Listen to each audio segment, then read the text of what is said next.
Great stuff.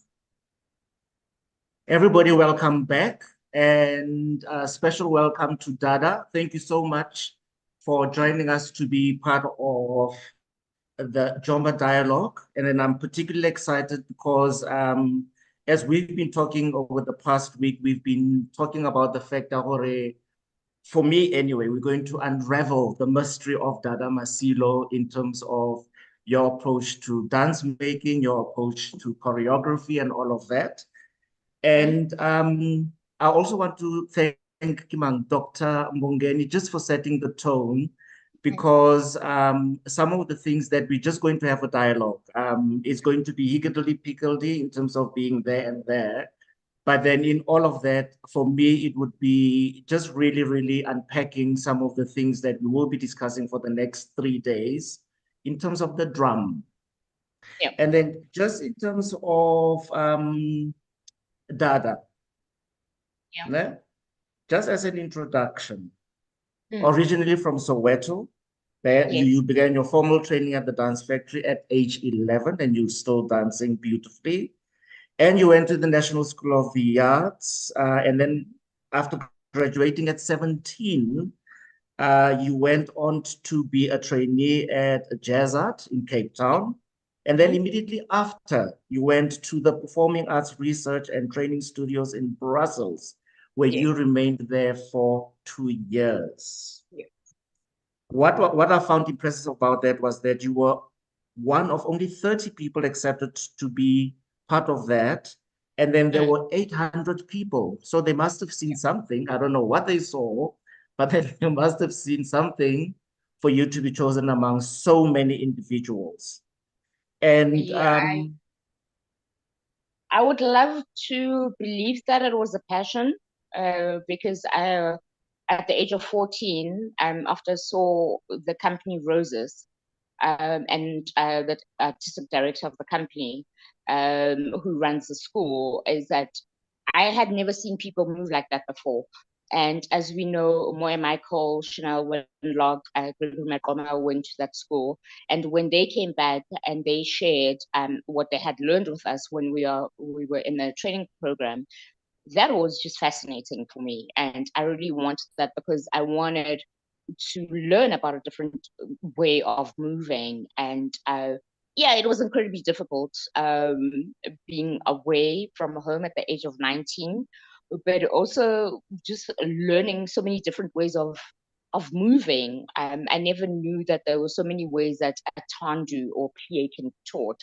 So that was my experience at Park, was just being a sponge and just going, okay, I'm learning all of this, and there's so many ways of learning things, and I just need to be open to it.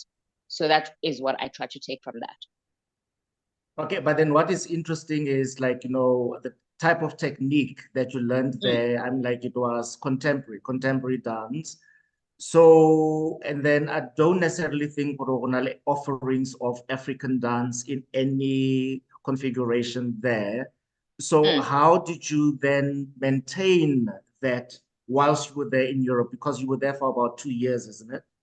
Yeah, I was there for 2 years, and I think that one of the things that was interesting for me at the beginning was, okay, what is this release dance technique? Because I wanted to ask, is it a spiritual thing or whatever? Because they said it's dancing from the inside out, and I honestly am still trying to figure that out. Some days I think I do understand it, but some days not so much. But it is a way of moving which is visceral, which is from the inside out, and yeah, some people make it look like they high on something and they're like up there in the heavens, but it's really just connecting with your core. And I think that is something that I experienced, and in doing my own work, I still make that a very, very big part of it. So the work has to be visceral. So it's not peripheral. We don't just come and throw the arms up and the legs. It's also the way that you teach, is that we have to feel it from the inside. It has to come from the inside. It has to be honest. And if it's not honest, then yeah, the audience is going to see that as well. What I'm interested to know, ke gore, like, borrowing from what we are discussing, like, return to the drum. But then Yeah. for me is how did you maintain the drum when you were there? Because there are different pulses and impulses once you're in Europe. And then there is that slight danger of losing it, so to speak. So Mhm. what I'm just interested to know, Gori, like how did Dada Masilo maintain that drum? This is something that it's a great question because we're dealing with that in Hamlet at the moment. So we have a section where it's called the heartbeat. So the Interesting. drum is the heartbeat. And what I was saying to the dancers is that you have to listen to the heartbeat first, even if the melody is not making sense to Mm. you. The thing that is constant is the heartbeat. And that is what I have maintained is that there can be so many other things happening within the melody and the music, but that the bass, that's a heartbeat. And I know that there are a lot of people that go, that's so wishy-washy, but it's not. And I learned that from even when I was working with Jackie Simela Yes, at the art yes, school. yes. He always used to speak about the drum being the heartbeat. So you count things with the drum and you go, or the beat goes ba, ba, ba, ba. But that is not something that you can teach everybody, but that is something that we are taught here at home. And that is something that I think is, again, very visceral and very powerful. Because if there's no heartbeat, then there isn't really anything, then everything is at the top there Yeah. somewhere. So the drum is very powerful. It's very important. Yeah, no, I think we'll go back to that where you maybe will be able to unpack it further. And then I just want to Mm, switch slightly to also how you've been described, like someone who takes great aesthetic risks. mm, You reinvent classic stories that speak to Black identity and feminism through innovative dance language that intertwines African movement and rhythms with yeah, traditional ballet and contemporary dance genres. So yeah. for me, that in itself, that fusion again, because a lot of people might argue that, okay, but then why are you fusing? Why are you doing this mingle moose of dance? I mean, like, where is the understanding? Where's that appreciation? So what I'm Mm. curious to know from when, like, how have you ensured that as you borrow from, as you appropriate, as you appreciate, how have you safeguarded that, like, your stories are told with integrity, and like, go na le this thing that like you've got something to say to the world, and then it's very, very clear cut. So if you can just expand on that, or how have you safeguarded that, like with all this fusion, so to speak, that you remain true to the form? So I grew up with a grandmother who was an incredible storyteller.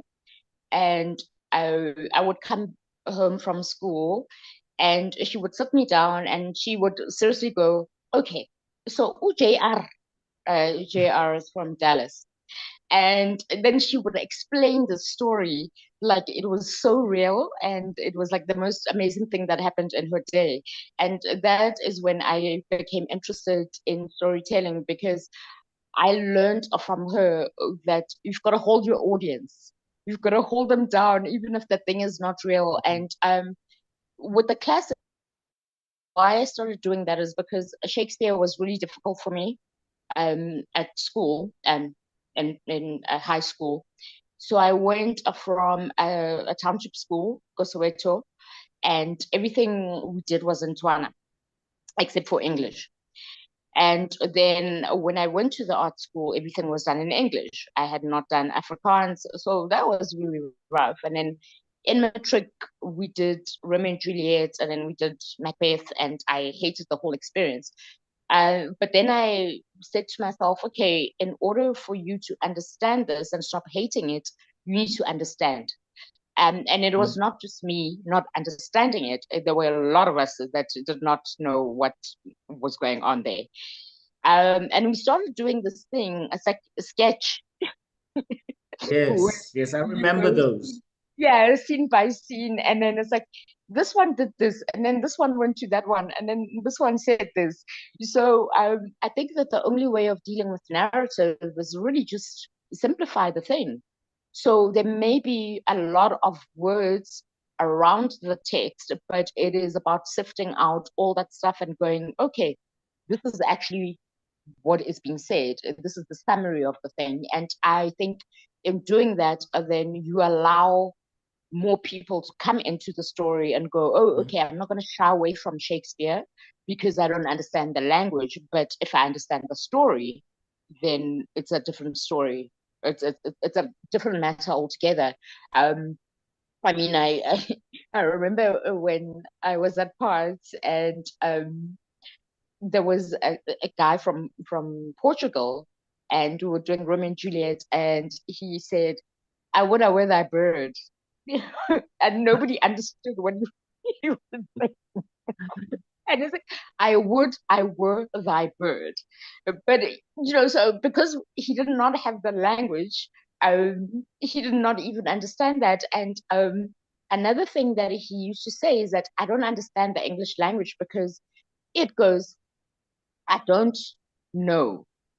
And Mm. what made sense to him is, I don't know. And he went, in the English language, why do they put things, these silent things that they put, like enough? There's no if in enough, So, Absolutely. um, yeah. So I'm just trying to make sure that the narrative gets told and it's understood by um a broader audience and not just the people that were trained in like the Shakespeare language or in the Mm. English language, or but it's just you can come and see it and you can go, yo, this happened in Soweto. Like I I can see all the gogos there in the corner, like with their hands on their chests going, yo, Mboni. Like, did you see that one? So it's about bringing it back and making it normal and not foreign. Yeah. My other curiosity though is that I mean, like you could have used other African folk stories. Why particularly Shakespeare? I mean, like why this romantic idea, or like that could be the only point of reference or one of the references in your storytelling. I think that when I started immersing myself in Shakespeare, then I had this obsession of really wanting to understand his works. Mhm. Um, Not to sound arrogant or disrespectful, but EP Intombiam, it doesn't give me a lot to work with. I, do you know? I know I'm going to get Yes. into a lot of trouble for that, but it doesn't give me a lot of that. And people have asked about why are you not doing African stories? And I'm going, okay, fine. But I'm trying to do an hour-long work. So ngizoyenza ipintombi for 1 hour. No, you will say Ipin Tombi, and then you will look for in Tombi for the next hour, like, do exits and entrances, and then it will be absolutely delightful, Dada. And I'm not dissing anyone that is doing it, but just on a personal level, I'm just going, that is not enough. That is not enough because we have so many different issues that we need to tackle and deal with. That is just not something that I feel is enough Okay. in the world that we're dealing with. I don't think it's enough. And please don't ask me to do the conga. What's it? It's not dance. Um, yes, yeah, the vendor dance. Yeah. Sylvia would I, think she might, where's Sylvia? Is Sylvia there? Yeah, okay, and she is there. So, yeah, It's no, we beautiful. won't It's ask you to do that. beautiful. It's beautiful, and I've learned it, and yeah, I love the movement sequence of it. But I I want to talk about issues. Yes. So, which brings me to the next thing, actually, Jorge, your most recent production, Sacrifice. Hmm. It dealt a lot with ritual. It dealt a Yes, lot with your tradition, your yes, background, the yes, Tswana dance background. And then I deliberately put also Pinky there in the Yeah. background Yeah. because he is absolutely, absolutely phenomenal in terms of a master teacher. Mm-hmm. And when I just read up about, like, the influence for a why did you do sacrifice, obviously influenced by Stravinsky, and then when you decided to actually put it together, you had an ensemble of musicians, and then one Yeah. of them was Tlali, Yeah. who was on the drum. Yeah.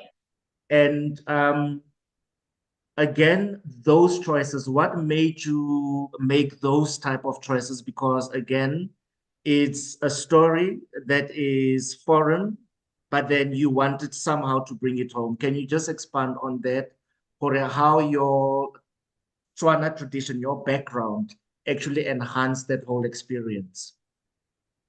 So the sacrifice is a work that I wanted to do. It's a tribute for my grandmother who died in 2015, and I was on tour in 2015. And then after that, after coming home, I had this urge of going, I need to know about Dikeledi. I need to know about the Masilos. I need to know about where I come from and who am I. And I just want to read just a little bit of something for you that Okay. I picked up when I was doing research on this.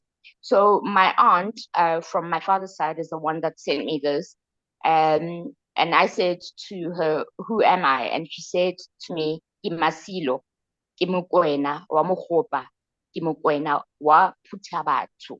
And from there, that is when I understood my purpose. So Mhm. everybody's got a purpose, I believe, and mine is Huputabatsu. So you gather the people and then you take the gift because the gift does not belong to you. The gift is for you to then take it out there and share it with other people.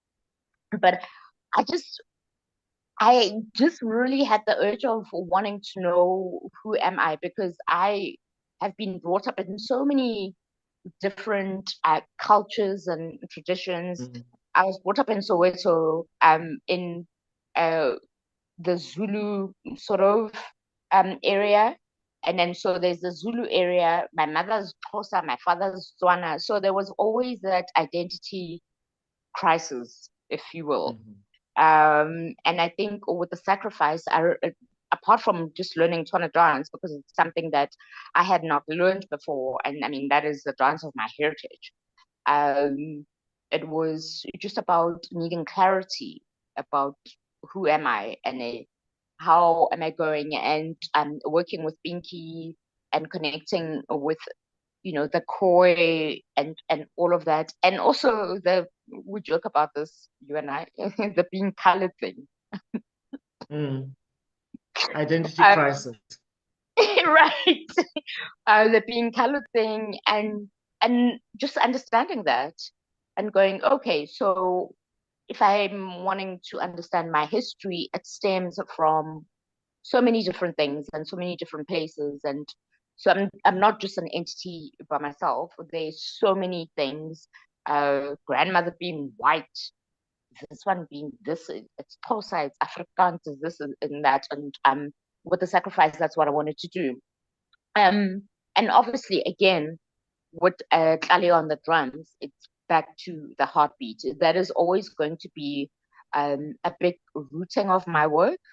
Mhm. People ask me, would you ever consider doing work or creating work outside of South Africa? And I'm going, no, because whatever work that I create needs to be rooted um, in South Africa, because that's where my roots are.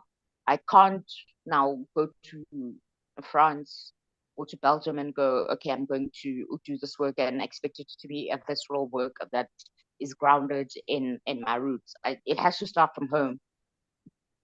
Okay, you know what? You've indirectly answered my initial question earlier on, for how did you manage to maintain the drum?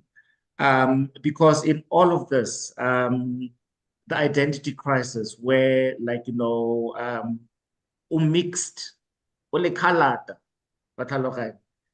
And then what was interesting for me, because I used to then witness some of the rehearsals, that yes, you needed to bring someone, an expert, called Pinky Ramagole, just to make sure that you remain true to what you wanted to say. And then also the way that you said it, your narrative was, as I said earlier on, was done with a lot of integrity and all of that.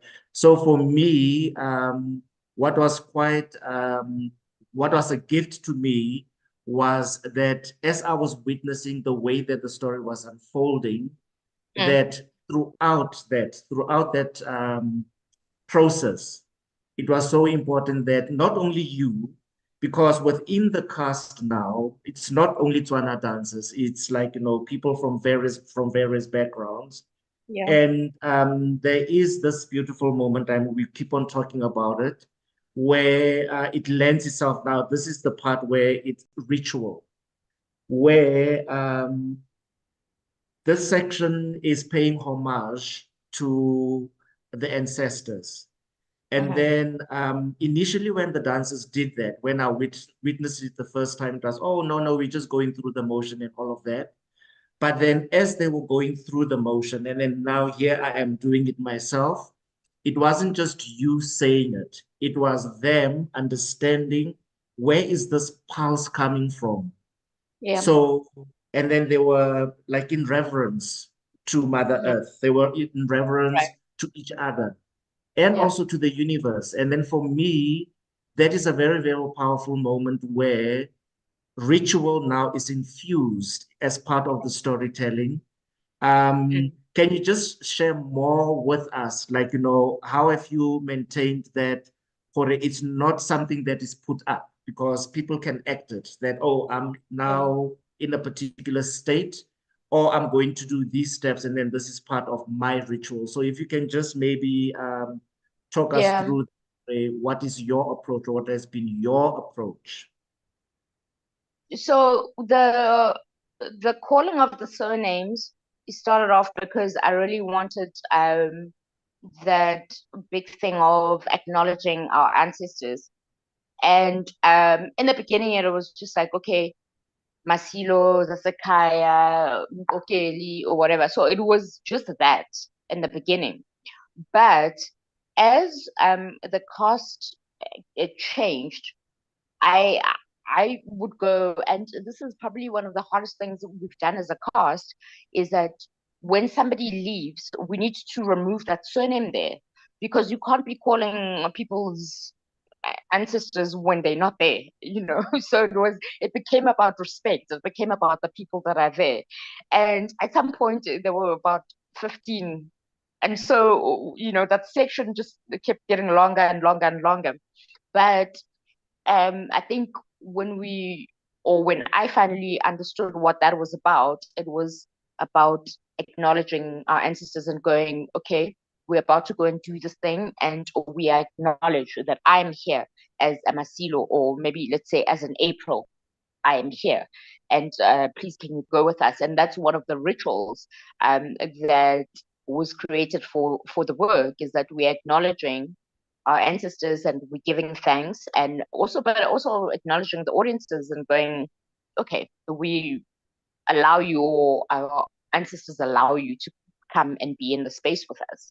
I think that it's really important and it's really powerful, and sometimes it it becomes quite overwhelming because Mm, at that time we also had about 3 sangomas when we started the sacrifice. So then there's that heightened moment, but then Kale actually was the person that taught us that when you feel that you're going over, there's a line, and don't go up above that line. Don't cross over. Just bring yourself back. And that is why we do focus. I think before performance, so that you can center yourself and not allow whatever else is going on to take over, so that you are in control of that. Not squashing it, but mhm. just speaking and going, okay, I'm about to go and do this. When I finish, I keep it. you can come back, but right now, this is what I want to do. But it's just the acknowledgement of the ancestors is just a very powerful thing. And it's also something that my grandmother taught me and my cousins from a very young age. There was a very big ritual that was done before we go to the cemetery to clean the grave or to talk to my grandfather, which I did not know, but they call it Msamo, which is the corner of a bedroom where they have the grass mat, the umqombothi, you've got the candle, Yeah. you've got sage, and you've got ke brandy. Ke eng ntho ele, ba e tshelang mole before, that ritual where you go, okay, Yes, I no, don't absolutely. yeah. So you do that. So then I guess what I'm trying to say is that I grew up in a family of ritual, but the kind of rituals that um I'm doing or that I've created for myself are rituals that I understand. I don't have to go and say Gogo or what is this, and Gogo is uncomfortable because she's going, this has been done for years, so can't give me an explanation. So I've created rituals for myself that are simple, that I can understand, that I can go, okay, I'm speaking to the universe. I'm wanting to connect with my aunt. I'm wanting to connect with my grandmother, so it's simplified, but it's still a ritual and it's still sacred for me. Great. And then as an extension of what Dr. Mugendi said earlier on, like, if you look at the drum and then the skin, it for me, like, stretching on that metaphor, it becomes an extension of self. And then the type of beats, the rhythms that come from there, and then within sacrifice, and I'm trying to just think of some of the moments within sacrifice, there's a lot of rhythms, specific rhythms that would call on or that would evoke a certain emotion and all of that. How was it that what you said earlier on, or it was important that you don't go beyond that threshold because there is a moment where you connect to the drum, the source of being, that heartbeat that we were talking about, that as you are telling the story in whatever shape and form, that you don't go beyond that threshold. So what I'm just interested to know, Tore, um, what was it? I know that ritual is very, very central to all of that. But then what was it that you needed to safeguard that how many people, I think it was what, 15 people on stage, they don't go on their own journey because it's very, very easy to do that, Yes. especially if it's not controlled. Mm-hmm. So if you can just share some of those moments with us. Um, that is a very difficult thing to tame, if I can use that word, because you don't know each day where somebody is emotionally, mentally. So I try use focus for that to go connect everybody so that we're on the same page. But I can't tell you that on a certain night, for instance, Tandiwe, when she's doing The Yes, Lord is My yes, Shepherd. And yes, sometimes she goes, and we go, okay, she's left the room. The same thing with Anne. She yeah. goes, and then the voice is like on some other level, and you're going, okay, we don't know, so I can't say there's a method for it, but I think Mm, that after each and every performance, people evaluate the performances and they go, okay, I left there, I wasn't part of the team. I went over. I go sometimes too, and yeah, that one is a tricky one because you can't go. You can just bring people back when they're gone. And also, we are on stage. It's during a performance. What are you going to do? You're going to go, hey, Cece, stop. You can't do that. So I think one of the most amazing things about live theater as well is that we experience these things where we're going, okay, this is happening in real time. I'm looking at this, and so what the surrounding people have to do when that is happening is that's why you've got to be on top of things. It's like, okay, that's happening. So what are we going to do? What's the strategy? Are we going to get this person out so they can breathe and whatever? But we always have to be on top of things. So the performance then doesn't just become about what each individual is doing in the work, but it is about going, okay, if somebody goes, how do we then react? We're still in the show, so how do we Yeah. react? I still don't know. I still don't know. But we act in the moment, but we all kind of make eye contact and we go, "Yeah, this person's gone." And then it's like, okay, They're about what to are we? go. Yeah. So that I think is always going to be a learning process, and ongoing, because I don't know, because I'm not Ukobela, so I can't say, okay, this is how we bring the person back, and especially in a performance situation. I don't know. Okay, I'm just reading some of the comments there because it's going to link to what I want to ask next. So Sarah Lee says, love that work, sacrifice, really interesting when watching it in London, but watching it as a South African, but surrounded by people from the global north. I was watching the dance and I was watching the audience. And then, in fact, it's also echoed by what Tobile says, watching the audience in the European context has become a favorite pastime for me. Um, which brings me to my next point, returning to the drum Mm, and taking the drum to Europe, taking our narratives there. mm, The one thing that has been of concern ever since I've been a performer and then continue to perform whenever I can is that don't you think that sometimes the curiosity for people to watch, let's say, a production by you, and then it happens to be Sacrifice, and then honali that almost like that exotic thing that, oh, okay, I want to see what that these Africans are voyeurism going thing that through. we were talking about. Yeah. Yes. Mm. And how have you ensured, and I keep on saying to you that, like, how have you ensured that, yes, you go out there, that you're doing it for all the right reasons, that it's not just going to be for voyeurism, where people are going to see, okay, this is how they shake, this is how they look, this is how beautiful they are, and all of that. Um, so that voyeurism, and then also that exotic, us being exotic, taking our stories there.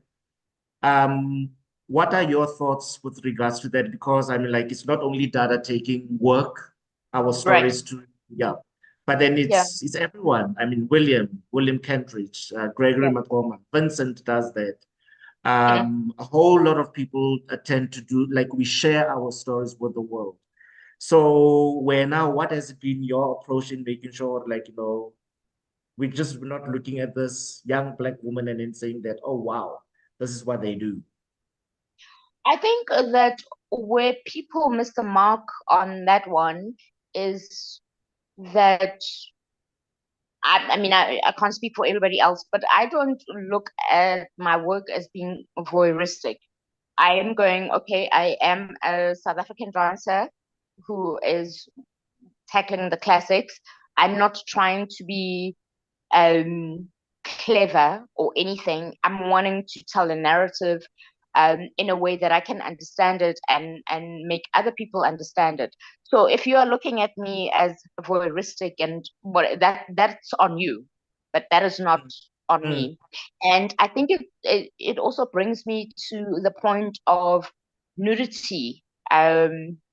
Nudity, not nudity per se, but being topless is a very big part of our culture here in South Africa. I mean, you see it if you go to the rural areas. That's been done for a very long time. So I don't then go, okay, I'm going to Europe and then I'm going to be topless because I want people to go, ah, look, she's African and she's topless. No, there mm. is. No, no, no, no, no. I know because, like, that's what I'm saying, Kodale, this exotic, like, we want to Yeah. see what's underneath. We want to see the six pack. We want to see the big bottom. We want to see the shapely, all of that. But there's nothing exotic about it. This is something that has been done for years and years. And so I'm not, it's not a shock tactic. It is just going, okay, this is our culture, this is our tradition, and I'm going, if I'm setting this work in rural South Africa, and Yes. that is a very big part of the culture. So if you want to go, oh my God, it turns me on or whatever, then that's your problem. But it's not what I'm trying. Yes. You cannot say. Wonderful. No, no, no, no, no, no, no. No, no, because it then tends to bother on that. Yes, I That know. yeah, exactly. And then I'm just also just reading linked to what we're talking about now, what Leanne, she's interested to know or a ballet. I mean, like, and I've seen how you, for example, warm up the dancers, and then when you do class, or the technique is still there. I mean, like, it might be contemporary and all of that. So she wants to know, or like, ballet, how does it fit in with all these rituals that you do? Like, where is that meeting point, if any? Hmm. And I'm So just problematizing it there. so what I would say about that is that we're very quick to put things into boxes, Uh-huh. and then I think that when there is a fusion of some sort, it becomes a little bit problematic for people. So I've never seen a ballet as one thing and then contemporary as another thing, and then African dance is something else.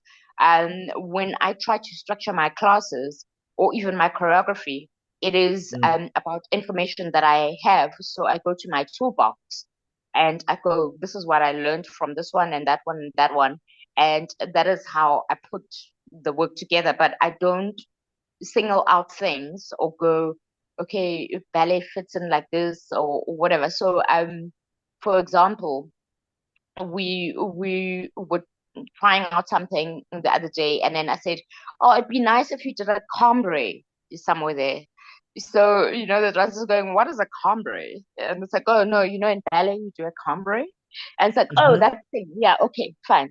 So that is how that is how That I thing. try and structure my things. It's not making something foreign, and it's also when you're talking about class, I go, let's go développer and repair. Yeah, it's French, but it's développer and repair. It doesn't mean that it's got to be from that is what it is. It's développer and repair, or it's a tendu, or it's a plie. So I think that we overthink things a lot because we're trying to put things in boxes, and that is what I'm trying to do as a choreographer and as a dancer, is not have these restrictions and these walls that go, yeah, this is this and that's that, and you can't touch this and you can't touch that, because then it stops my growth, I think, as a dancer and as a choreographer and as a human, because then I can't think outside these walls. I don't know if that makes sense. Yeah, Kimang, Lian had that interesting question. So I'm like, Lian, if you want to type in there, and then I can open it up to some of the questions so that, like, there's more clarity. Because for me, it was really, really unraveling the mystery of Dada. Because the other thing, though, is that we don't get to see your work within a South African context. I mean, like, Yeah. you create and then you tour and then you get all these amazing awards, and then we just get to here. And then there have been those opportunities where just before you go on tour for months on end, like, we've got that. So Leanne, where is, yeah, love the idea of the toolbox and working beyond walls. No dance form is beyond revision. Indeed, when Yeah, Leanne, Lutsiwe. that's true. Wonderful, That's true. yes. Yeah. Um, so Dada, a part of your being as an artist has been, or like, this is how I'm going to tell my story Hmm. within a South African context. So I'm just also interested to know, Ore, what is your philosophy as a choreographer? So if people wanted to know more about the way of your making, your dance making, what is it that you would share with us in general? I think that I've always been very curious about the world around me. I've Mm. always been ambitious, and I remember when I was about 7 years old, because of my curiosity, I took a teaspoon and I put it in the heater. The heater was on, and then it blew up. Oh, Yes. So, so and then I knew, okay, don't do that again. But it's just, I mean, I'm not saying don't try things out, but it is, you can't just do things on a whim. You have to be interested and you have to want to be able to learn about something that you don't have knowledge about. And that mm. is what it's about. And reading books, going to museums, just being in nature, and just understanding that you're such a small part of a grain of something that is so great. Um, because sometimes I think that human beings think that they are, I don't know, invincible. And it's like, no, umukana, like you are this, Yes, that's how small you yes. are. Um, Mm. and I think going to the ocean is also one of the most amazing things because it grounds you. It grounds you, and then you get to see how really how small you are. I'm not saying you are insignificant, but I'm just saying we need to just come back to ourselves and be grounded, Absolutely. and not And not yeah, be the ego. Sometimes is just too big, but umunyan, you are a small part of the world, and everything is actually bigger than you. So yeah, no, no, that's yeah, why I let's was humble excited. ourselves.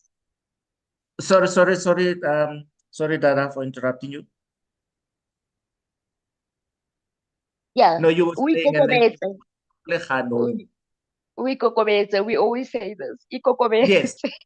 yes, yes. Yeah. Mm. Okay, no, no, I was just going to say that that's why I was excited when we were talking about this dialogue or is returning to the drum, like, Mm. returning to the source, so to speak. Yeah. And then just making sure that in the bigger scheme of things, we just need to revisit and then see Yeah. how we are telling our stories, why we are telling our stories the way that we choose to, etc., etc., etc. How are we doing with time, by the way? I don't know whether we are still fine, because It's as we said last night when 11:29. Wes, are we still fine with time? And I also wanted to read something delicious that Simanga has just posted. Are we still in? Are we not running over? Hey. 15 minutes more. Okay, wonderful. Yeah. Okay, so let me just read what Mangalesa has said here, and I'm going to try to do it justice. I think what you are speaking to, going back to the drum, requires us to go back to so many aspects of what the drum invokes and provokes, and the spiritual aspect of what is emphasized. I find it interesting how you speak about the expected spiritual understanding of ritual and the practice required by the co-performers or performers to assist one who has left the immediate realm of the other. So I Mm. think he was speaking more about like, when we in that moment, or not we, you, where the dancers are on stage and then others need to take ownership of, like, you cannot go beyond that. There Mm. is still that point where the full hour needs to be covered, and then you Mm. don't go out into the other side, Yeah. the other realm, so to speak. I'm not going to read all of that. Let me just see. Also 15 minutes remaining. Um, there's a question though. He is asking, should creators or performers who use ritual be trained on the basic fundamentals in the process of handling such situations? Or should there be trust placed in them, or like, you are going to take that responsibility? And I'm just paraphrasing. So that's Smangalisa's curiosity, that should they be trained? Is it something that is learned? Is there a particular methodology? I believe that there should be training for it, because I think that, with live performance, if something goes wrong, we fall onto improvisation, for instance, Uh-huh. which is something that you learn as part of training, or as a dancer, that is what I've learned. That if something goes wrong, and I remember with Giselle, we had a problem with music, so there were like three tracks playing at the same time. So we're having to go, okay, we're doing this section, but no, actually it's not. It's that section or whatever. So improv is the thing that helped us through that. But I mean, I'm not saying sangomas must improvise. I mean, that's not what I'm saying.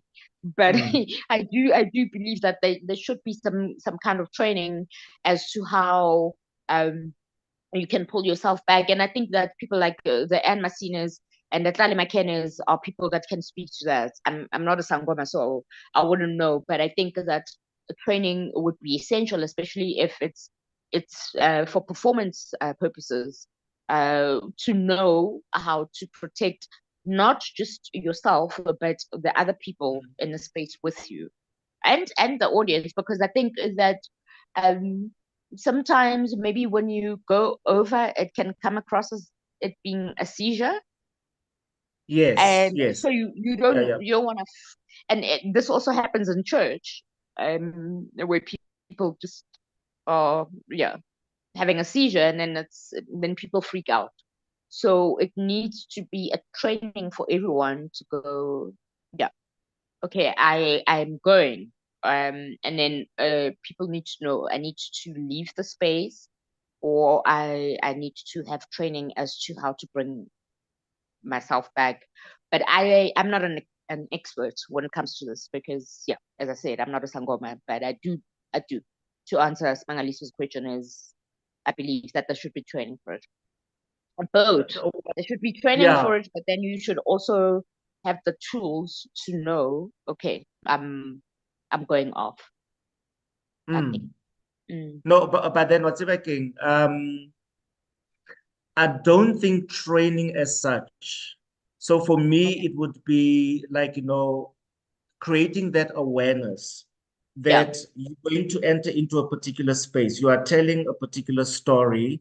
You understand the dynamics. And then I'm just going Mm. to bring it to my experience, having done transformations, and I see Sylvia is there. Yes. So when we were in the process of learning that production, Sylvia Glass's transformation, it wasn't that we're just going to do a representation of the sand rock art.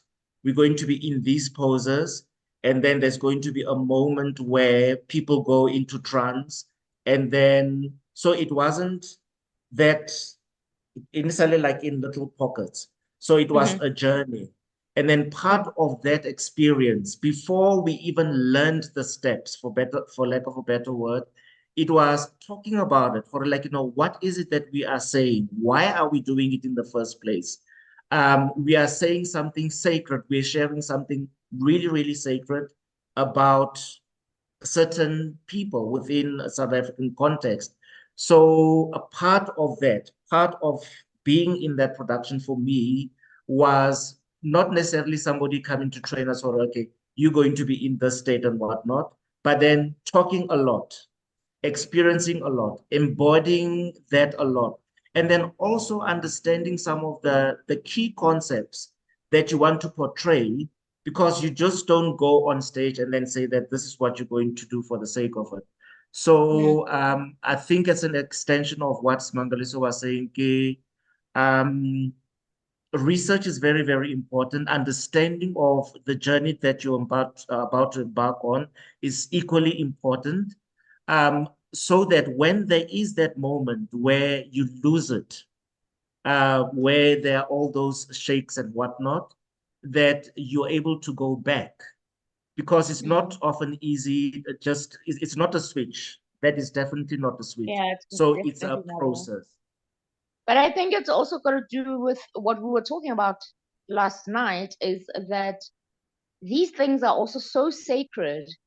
Mm, Um, And so there's a fine line between that point where you go to, do you allow the person to go through it during the show, or do you take them out? Because yeah, as we were saying, I do feel that some of the stuff is just being done for clout.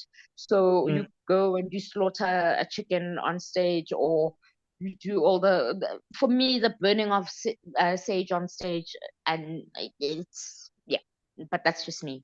I think they just some things that are too sacred to put out there.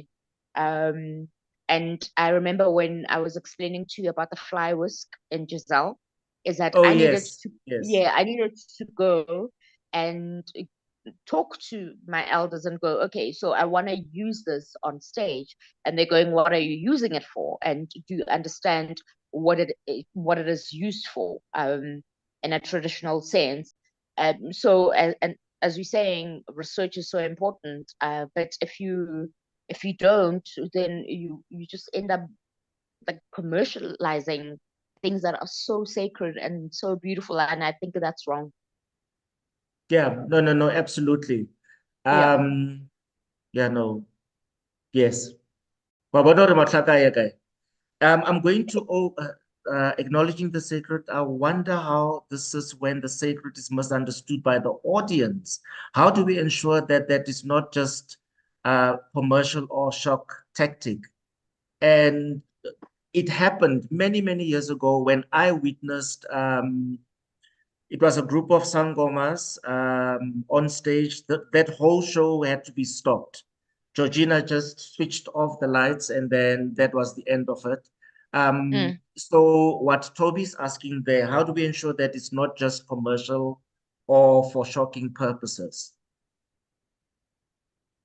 I think that has got to do with the people that are directing the theaters, because they watch the work, right? And so Mhm. you can see, this is the thing, you can see when something is off or when something has gone overboard. I believe that people are that intelligent because it doesn't feel right when somebody comes and goes, oh, okay, and then, or they don't tell you, and then at the end, a poor chicken is being slaughtered. That is wrong. Or using fire on stage. That is, for me, that is like, it's dangerous for everybody. But I think that for people who are running theaters, you need to watch the work, and then there is some point where you need to go, okay, something is not right here. But Okay, you have to you feel when something is not right. no, absolutely. Yeah. And then I'm just going to read two more comments here. Sarah Lee wants to know, what if a Sangoma has given you the blessing to use it? I think she's talking about The fly so whisk. yeah, exactly. Yeah. So with the fly whisk, I wasn't trying to use it for evil or whatever. I wanted Metsi or Murta to be a Sangoma, and Sangomas use the fly whisk. So um the reason why I wanted to speak to the elders is that okay to use it in a theater situation, rather than when it's just being used as for the ritual that is being performed. So yeah, we're not using it for anything. Sorry. Yeah, and then I also saw a comment, and then it ran away. That comment is from Mbongeni, where this excessive use of umpepo, Yes, in both. because I just thought, yeah, so one would enter into a theater space, and then leave before the you sage know it, you are alone. Leave the sage alone. Yo, guys. no, that's what he's saying. Like, Yeah.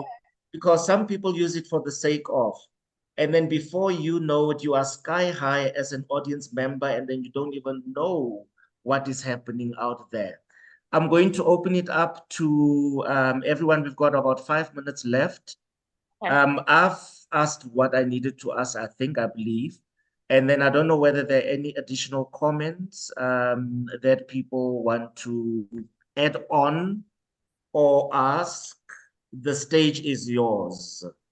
And then I see Lutsiwe is there. So David and Dada, can I, do you mind if I jump in? I'm so, Please. first of all, to say, What an extraordinarily beautiful conversation, and also between two people who clearly love each other very much. So it's just such a gift.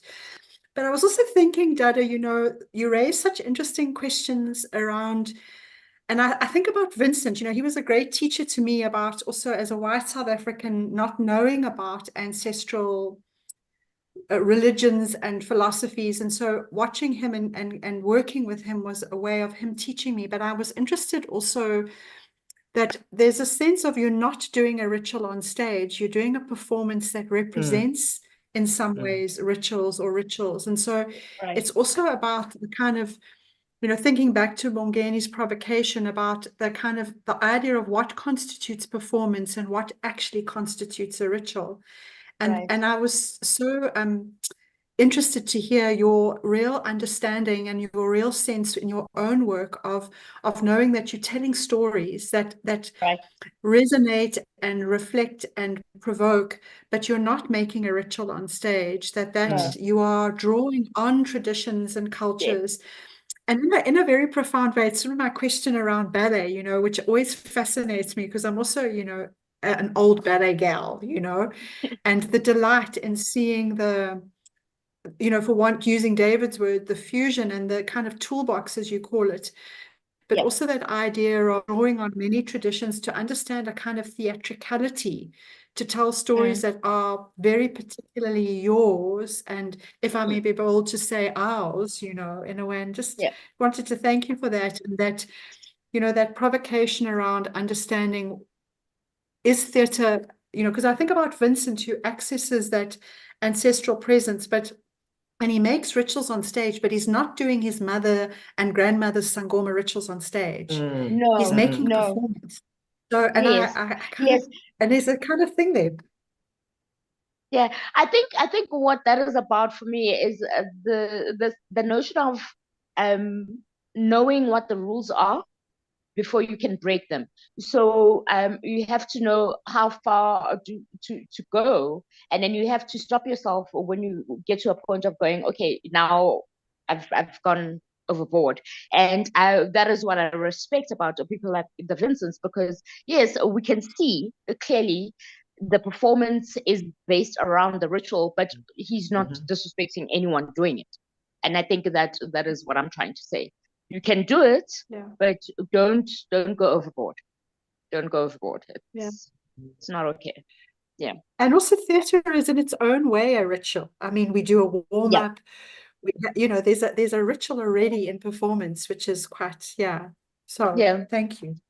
Thank you very much.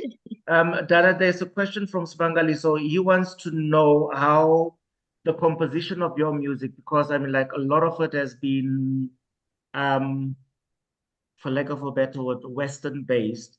And then he wants to know, how do you then take the drum into consideration when you do all of that as part of your dance making? So what I want to say to Sma is that remember that drum is the bass. So everything else comes on top of it, whether it's Western or Indian or flamenco or whatever. We still have to have the bass. And for me, the drum would be the bass. For instance, if I were doing a completely classical piece, I would take the cello as a bass, or piano as a bass. But in my work, because I'm working with fusion of different music as well, I need the drum to be the bass so that the dancers know where we are. So the melodies that happen on top of that are fine, but we need the heartbeat. And so that's how I use the drum. Sure. We need the heartbeat, we're not Dada. We need the heartbeat. And then on that note, I don't know whether, thank you so much, Dada, for sharing all of that. And then I don't know whether there are any final comments there, but really, really delightful always talking to you. And then if they didn't stop us, if these people didn't stop us, we would have just continued on and on and on. I know. But I also just want to say thank you for having me. This was amazing. I love talking about dance. I love talking about movement, and I love talking to you. Thank you. At least they stopped this after an hour. Yes, thank you so much. Any last words, Ms. Leanne? So yes, I'm just going to really, again, just to say thank you to David, who is like, you know, a light to me, and to Dada for making time in her very busy schedule to share your vision and your work particularly in this forum. And just, as I say, the delight of witnessing two people who clearly love each other really speaking. So I want to say thank you very much, and Thank you. to say thank you for the session, and for the, you know, the kind of visceral practice that it brings to our understanding. And that's really the point of the keynote. So to speak with artists who have the embodied ways of thinking about working. And I look forward to the other keynotes as well. And before we absolutely end for a tea break, I'm just going to remind everybody that we're back at 12 o'clock. And we're going to be engaging an incredible panel discussion called Cultural Perspectives that Frame Notions of Returning. And it's going to be chaired by Professor Yvette Hutchison. And we're going to be hearing from some of our South American colleagues, which is going to be really beautiful. Oh, as well. fantastic. So thank you, everyone. Thank you, Dada. Thank you, David. Thank you. See you all at 12. Yeah, see you. Bye-bye. Bye.